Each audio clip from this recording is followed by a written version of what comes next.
General guideline for election process for polling team and polling day during COVID-19। कोविड-19 के दौरान निर्वाचन प्रक्रिया के लिए सामान्य दिशा निर्देश मतदान दल और मतदान दिवस के लिए। डिस्क्लेमर, यह ट्रेनिंग मटेरियल केवल इलेक्शन ऑफिशियल्स की ट्रेनिंग के लिए है। इसे भारत निर्वाचन आयोग की गाइडलाइन के रूप में मान्य न किया जावे। किसी भी तरह की संशय की स्थिति में भारत निर्वाचन आयोग के रूल्स, रेगुलेशन, इंस्ट्रक्शन, गाइडलाइंस को ही मान्य किया जावे। भारत निर्वाचन आयोग ने कोविड-19 के दौरान इलेक्शंस होने पर कुछ जनरल गाइडलाइन जारी किए हैं और इस वीडियो में उन्हीं जनरल गाइडलाइंस को हम देखेंगे। यह जनरल गाइडलाइन कहते हैं कि इलेक्शन से जुड़ी हर गतिविधि के दौरान प्रत्येक व्यक्ति को फेस मास्क लगाना होगा। इलेक्शन प्रोसेस के लिए उपयोग किए जाने वाले हॉल, कमरे, परिसर के प्रवेश पर सभी व्यक्तियों की थर्मल स्कैनिंग की जाएगी। सैनिटाइजर, साबुन और पानी उपलब्ध कराया जाएगा।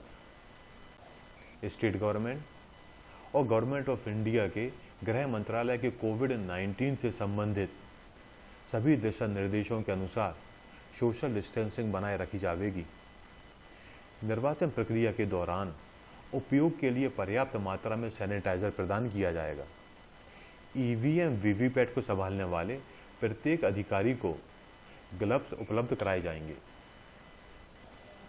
इलेक्शन से एक दिन पहले पोलिंग स्टेशन का कंपलसरी तौर पर सैनिटाइजेशन कराया जाएगा। वोटर्स वोट डालने के लिए जो लाइन लगाते हैं उसमें भी सोशल डिस्टेंसिंग प्रदर्शित करने के लिए निशान या चिन्ह लगाए जाएंगे। प्रत्येक पोलिंग स्टेशन के प्रवेश द्वार पर थर्मल स्कैनिंग की जाएगी। मतदान स्थल या मतदान केंद्र के प्रवेश स्थान पर वोटर्स की थर्मल स्कैनिंग या तो मतदान कर्मचारी या पैरामेडिकल स्टाफ या आशा कार्यकर्ता द्वारा की जाएगी। वोटर्स के हेल्प के लिए हेल्प डेस्क बनाया जाएगा जो कि पहले आओ पहले पाओ के आधार पर टोकन वितरण करेगा ताकि मतदाता कतार में इंतजार ना करें और एक दूसरे से सोशल डिस्टेंसिंग के साथ दूर दूर रहें। यदि किसी मतदाता का तापमान ministry of health and family welfare के निर्धारित मानदंडों, जो कि वर्तमान में 38 डिग्री सेल्सियस या इससे ज़्यादा है, से ऊपर है तो इसे दोबारा जांचा जाएगा और यदि तापमान यही रहता है तो उस निर्वाचक को टोकन या प्रमाण पत्र प्रदान किया जाएगा और मतदान के अंतिम घंटे में मतदान के लिए आने के लिए कहा जाएगा। मतदान के अंतिम घंटे में कड़ाई से कोविड-19 संबंधित निवारक उपायों के पश्चात ऐसे मतदाताओं को मतदान की सुविधा प्रदान की जाएगी। स्थान की उपलब्धता के आधार पर लाइन में खड़े 15-20 वोटर्स के लिए 2 गज की दूरी, जो कि तकरीबन 6 फीट होती है, के लिए एन मार्क सर्किल बनाए जाएंगे। मेल, फीमेल, निःशक्तजन और सीनियर सिटीजन्स के लिए 3 अलग अलग लाइंस बनाई जाएंगी। बीएलओ या स्वयंसेवकों आदि की सेवाएं सोशल डिस्टेंसिंग के मानदंडों को सख्ती से पालन करने के लिए ली जा सकती हैं। पोलिंग एरिया के भीतर पुरुष और महिला के लिए अलग से कुर्सियां या दरी आदि एक छायांकित प्रतीक्षा क्षेत्र में प्रदान की जाएंगी ताकि वोटर्स सुरक्षा चिंताओं के बिना मतदान में भाग ले सकें। जहां भी संभव हो पोलिंग स्टेशन पर बूथ ऐप का इस्तेमाल किया जाएगा। प्रत्येक पोलिंग स्टेशन के प्रवेश निकास स्थल पर साबुन और पानी उपलब्ध कराया जाएगा। प्रत्येक मतदान केंद्र के प्रवेश निकास बिंदु पर सैनिटाइजर प्रदान किया जाना चाहिए। उन वोटर्स के लिए रिजर्व में फेस मास्क रखा जाएगा जो वोटर्स मास्क लेकर नहीं आए हैं। कोविड-19 पर अवेयरनेस पोस्टर्स विजिबल एरिया पर प्रदर्शित किए जाएंगे। पोलिंग टीम और मतदान एजेंट के लिए पोलिंग स्टेशन में बैठने की व्यवस्था सोशल डिस्टेंसिंग के मानदंडों के अनुसार ही की जाएगी। यदि पोलिंग एजेंट का तापमान निर्धारित सीमा से अधिक है तो उनके रिलीवर को प्रिसाइडिंग ऑफिसर द्वारा अनुमति दी जाएगी व तदनुसार इसका रिकॉर्ड भी रखा जाएगा। वोटर की पहचान की प्रक्रिया के दौरान वोटर्स को आवश्यकता पड़ने पर आइडेंटिफिकेशन के लिए फेस मास्क को नीचे करना होगा। किसी भी समय प्रत्येक पोलिंग ऑफिसर के सामने केवल सोशल डिस्टेंसिंग बनाए रखते हुए केवल एक वोटर को खड़े रहने की अनुमति होगी। मतदाता रजिस्टर पर हस्ताक्षर करने और मतदान के लिए ईवीएम के बटन दबाने के लिए वोटर्स को ग्लव्स प्रदान किए जाएंगे। वोटर्स द्वारा उपयोग के लिए स्पष्ट दिशा के साथ उपयुक्त स्थानों पर बूथ के अंदर सैनिटाइजर रखा जाएगा।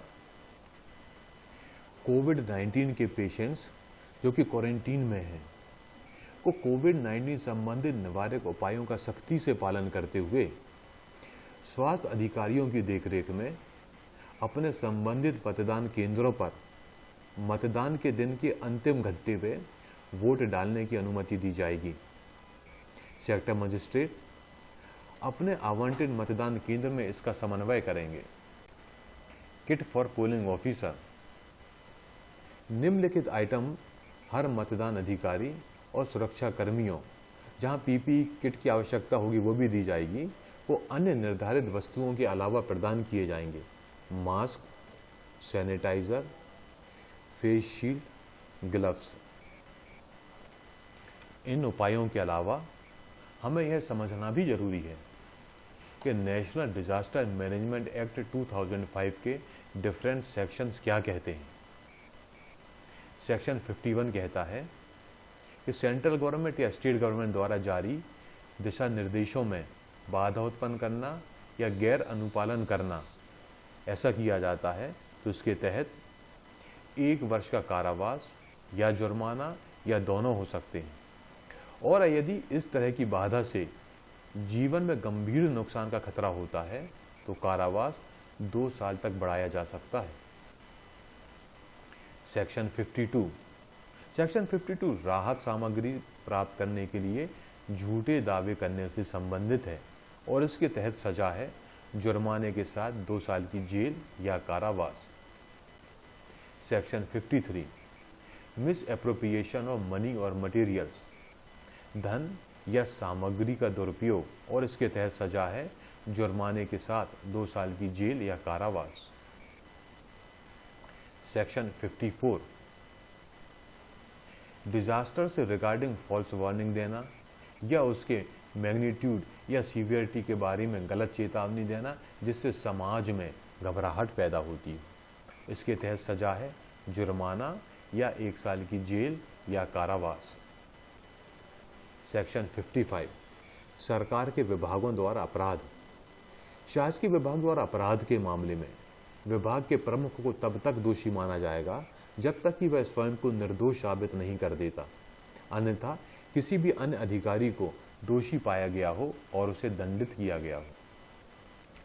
सेक्शन 56 भी गवर्नमेंट एम्प्लॉय से रिलेटेड है और यह कहता है कि इस अधिनियम के प्रावधानों के उल्लंघन पर ड्यूटी में अधिकारी की विफलता या उसकी मिलीभगत के कारण उसे सजा मिल सकती है, जुर्माना या 1 साल की जेल। सेक्शन 57 किसी सामग्री की आवश्यकता पड़ने पर, उसकी रिक्विजिशन पड़ने पर इस तरह के आदेश का उल्लंघन करना, इसके तहत सजा है जुर्माना या 1 साल की जेल या दोनों। सेक्शन 58 ऑफेंसेस बाय कंपनीज प्रत्येक व्यक्ति जो कंपनी द्वारा किए गए अपराध के समय उसका प्रभारी था और कंपनी के व्यवसाय के संचालन के लिए जिम्मेदार था को कंपनी द्वारा किए गए किसी भी उल्लंघन का दोषी माना जाएगा और उस पर इस अधिनियम के तहत कार्रवाई की जाएगी और दंडित किया जाएगा। Section 59 previous sanction for prosecution, अभियोजन के लिए पूर्व मंजूरी। सेक्शन 55 और 56 जो कि गवर्नमेंट एम्प्लॉय से रिलेटेड है के तहत दंडनीय अपराधों के लिए कोई अभियोजन केंद्र सरकार या राज्य सरकार की अनुमति के पश्चात ही किया जाएगा। सेक्शन 60 कॉग्निजेंस ऑफ ऑफेंसेस, अपराधों का संज्ञान। कोई भी अदालत इस अधिनियम के तहत अपराध का संज्ञान नहीं लेगी सिवाय निम्न प्राधिकरणों की शिकायत करने पर। नेशनल या स्टेट अथॉरिटी, सेंट्रल गवर्नमेंट या स्टेट गवर्नमेंट, डिस्ट्रिक्ट अथॉरिटी या वो अथॉरिटी जिसे गवर्नमेंट द्वारा प्राधिकृत किया गया हो। एनडीएमए के इन सेक्शंस के अलावा हमें आईपीसी का सेक्शन 188 भी देखना होगा। सेक्शन 188 बहुत आवश्यक है और यह सेक्शन कहता है कि किसी भी पब्लिक सर्वेंट द्वारा विधिवत आदेश देने के लिए यदि अवज्ञा की जाती है तो यह सेक्शन उससे रिलेटेड है। यह ऑर्डर किसी को भी एक निश्चित अधिनियम से दूर रखने या उसके कब्जे में या उसके प्रबंधन के तहत कुछ संपत्ति को लेने के लिए आदेश जारी कर निर्देश दे सकता है। आरोपी ने जानबूझकर इस तरह के आदेश की अवहेलना ना की हो, यानी कि नोइंगली डिसओबीडियंस ना हुआ हो। इसमें हम पहला केस देखते हैं, केस 1, जो कि ऑब्स्ट्रक्शन, इंजरी, एनोयंस या रिस्क से रिलेटेड है। इसके तहत पनिशमेंट है अप टू 1 month इम्प्रिजनमेंट और फाइन अप टू ₹200 और बोथ। केस 2, यदि ह्यूमन लाइफ को डेंजर होता है, किसी तरह की सेफ्टी होती है या सेफ्टी के लिए खतरा होता है, दंगा होता है, बलवा होता है, तो इसके तहत सजा है 6 माह तक का साधारण कारावास या फाइन अप टू ₹1000 या दोनों। इस वीडियो में हमने देखा कि यदि कोविड-19 के दौरान इलेक्शन होता है तो जनरल गाइडलाइन क्या रहेंगी। यदि आपके कोई डाउट है या क्लैरिफिकेशन है तो स्क्रीन पर दिख रहे मेल के थ्रू कांटेक्ट कर सकते हैं। इलेक्शन के दूसरे वीडियो देखने के लिए स्क्रीन पर दिख रहे वेबसाइट पर विजिट करें। थैंक यू, धन्यवाद।